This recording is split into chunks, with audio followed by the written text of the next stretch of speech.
But let's talk about power right now, and that big power initiative that President Obama has launched. $7 billion to invest in the power sector in Africa. And I know for many of our viewers around the continent, it is a serious issue. But how will the money work out? What really will it do, and how much can it change? Well, I want to introduce someone who does know quite a bit about investment. Our guest today on Focus on Africa, Tony Elumelu. Forgive me for that, Tony. It's nice to see you, and welcome to Focus on Africa. Billionaire philanthropist and investor. The moment this was announced, we heard from your organization that you're going to back this as well. How much are you putting up?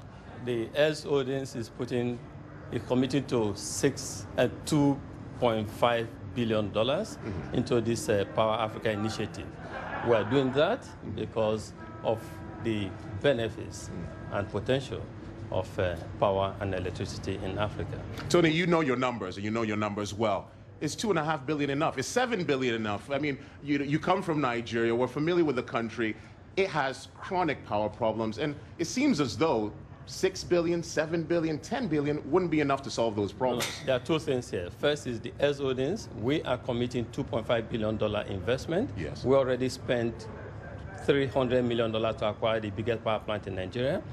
We want to double production, the generation capacity of that power plant by December this year, and that will spend about $1 billion to do all of this. And we want to actually take it to the installed capacity of 1,000 megawatts by next year. So all of this will take almost $1.5 billion. But we want to even do more. We want to acquire some independent power plants both in Nigeria and across Africa.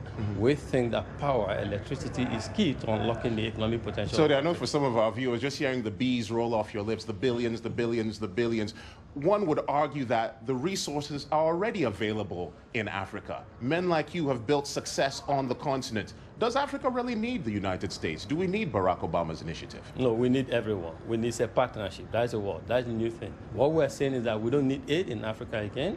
The aid we want is aid that will support private sector investment. We have private sector people, we have capital, but we also need expertise and capital from anywhere in the world. And America taking the lead in this manner, and President Obama in particular, this is a very, very positive and welcome development for an American president to come to Africa and not come to preach to Africa, but to come to Africa to promote trade and investment, especially in sectors that can actually catalyze the African economy like power. It's welcome. We want it. We want partnership across the globe.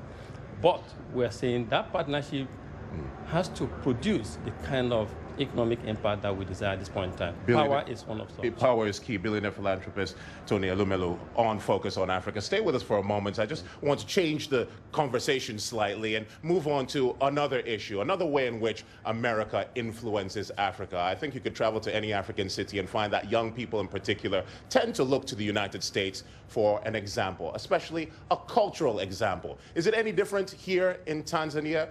My colleague Salim Kikeke has been finding out. Whatever people here think about President Obama's visit, one thing is for sure. What's big in America is big in Dar.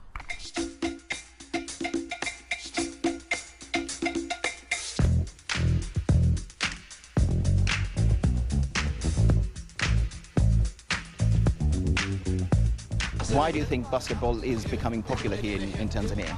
Well, basketball kind of like disappeared for a little while, but now it's coming back. You know, the love for the game